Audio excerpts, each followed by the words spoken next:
Why do we spend thousands of dollars, fly completely across the globe, and somehow end up way more stressed out than we were back at the office? Right. It is, it's a very common problem these days. It really is.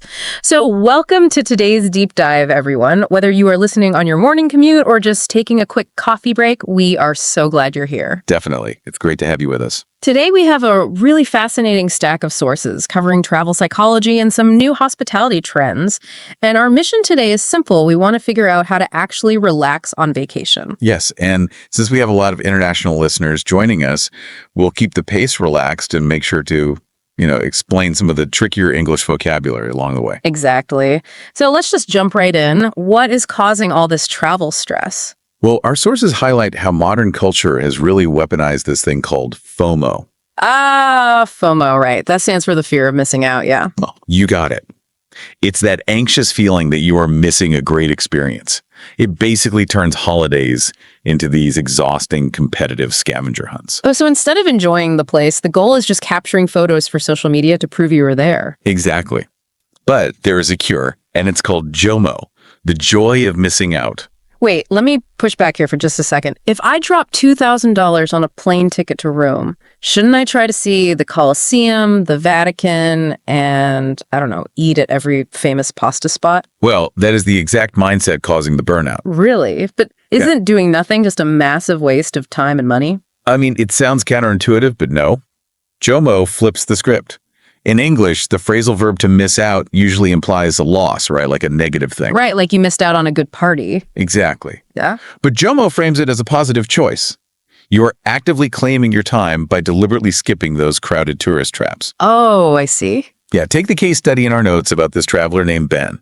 He intentionally walked right past the famous temples in his guidebook. Just skipped them entirely. Yep, just skipped them just to sit under a tree and exist. Okay, sitting under a tree sounds lovely in theory, but honestly, my brain is so wired to my phone that if I sat under a tree, I'd just be, checking my work emails. Right, which defeats the purpose. Totally. So how do you actually execute that switch? Well, you have to physically cut off the source of the anxiety, and the hospitality industry is really leaning into this with what they call digital detox stays. Digital detox stays, so going on a diet, but from your phone. That's a great way to put it. You are completely unplugging.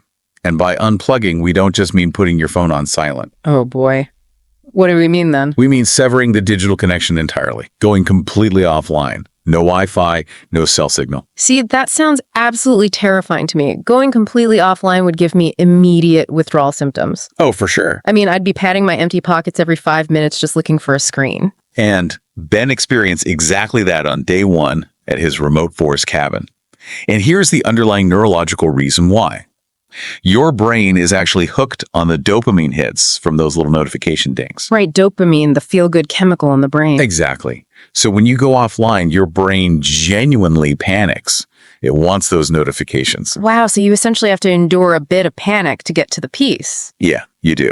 But by day 2, your dopamine receptors begin to recalibrate. The artificial urgency just kind of fades away. That is so wild. Our sources even note that some hotels now actually lock your phone in a physical safe at check-in. Wait, really? A physical safe? Yes, specifically to force this neurological reset. Okay, so you're starving that digital addiction until your brain remembers how to just function normally without a screen. Precisely. And once that dopamine system resets, you enter a state of mindful travel. Mindful travel, meaning you are full of mind. Kind of. Being mindful means your attention is fully locked into the present physical moment, rather than, living in the future of what you'll post online later. Oh, I get it. It's the difference between finally tasting a perfectly brewed cup of coffee versus letting it go cold while you try to find the right lighting to take a picture of it. That captures the shift perfectly. You begin to genuinely appreciate your surroundings. And to appreciate something means to recognize its value, right? Not just saying thank you. Exactly right. It's a psychological shift. You notice the intrinsic value of things. You feel the actual warmth of the sun. You notice the specific shade of green on the trees. That sounds incredibly relaxing. It is. This mental shift physically lowers your cortisol, which relieves or reduces that heavy, tight feeling of stress. JOMO isn't about losing experiences.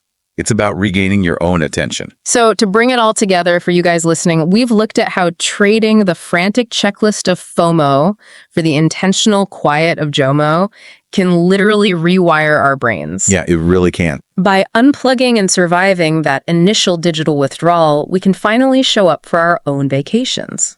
It just goes to show that the most luxurious thing you can do on a trip isn't seeing everything. It's having the ultimate freedom to see nothing at all. I love that. Thanks for diving into this with us today. My pleasure. It was a fun chat. As you finish your commute or your break, here is a final thought for you to chew on. If you can master the joy of missing out on a 2-week vacation, how might you apply that exact same concept to your daily 9-to-5 life when you get back home? Oh, that is a great question. Something to think about, right? Anyway, thanks for tuning in, and we'll catch you next time.